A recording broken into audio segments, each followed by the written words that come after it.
Hi guys, and welcome to another track guide video, and today we got Dragon Trail Seaside, and of course I'm gonna be using GR Supra on racing medium tires.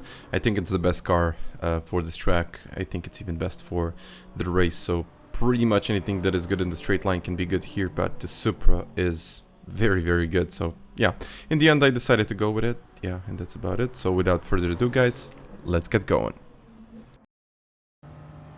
Let's start with this track guide video, and first I have to say, if you really want to support this channel, you got the affiliate link down in the description. It doesn't really cost you anything, but you know, I get a little percentage from your sales. So the first breaking point here is the curb. So just before the curb, I would say maybe 20 meters before the curb, apply the throttle very hard. I'm not using the curb, as you noticed probably there. So 50 meter sign, and then I started turning in, but not with a lot of braking. So I pointed out how much braking am I using there. So if you overdo it, then the corner, I mean, especially when you're getting out of the corners on this track, they become really slippery. So going in this turn, I don't really have a reference there, but braking just as this shadow starts. So you want to brake in the straight line and not apply too much braking as you turn in. So as you apply the brakes, the car just slides and you lose control in the end. As you see right about here, I was struggled a bit. The backside of the car just snapped a bit and I lost a bit of time. So this sector could have been even a little bit better. So yeah, just make sure that you do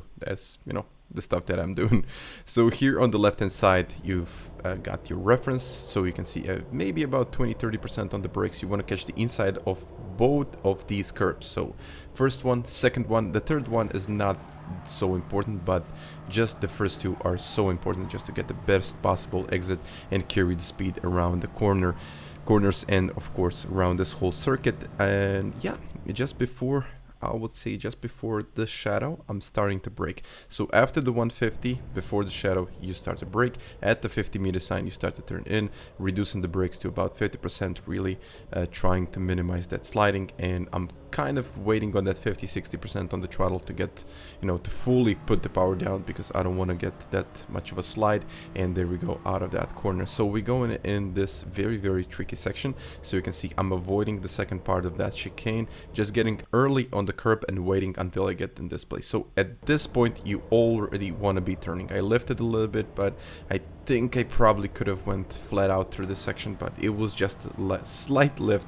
But in the end, I think this lap could have even been a little bit better. So 100 meter sign, just before it, I'm braking, but you want to have your turning right before the 50 meter sign. So turning in before the 50, reducing it to about 50%, and then just getting that nice slide out of the corner using the curb there on the way out, second gear, third gear on the way out, just to prevent that slide. And there we go. So it was, I would think, was pretty good in the end, 35.4. So yeah, as I said before, I mean, you could probably spend a little bit more time on this, trying to get the perfect exits every single time, but you know, that's all there is from me. So guys, thank you once again for watching, and yeah, have fun. See you next time. Bye.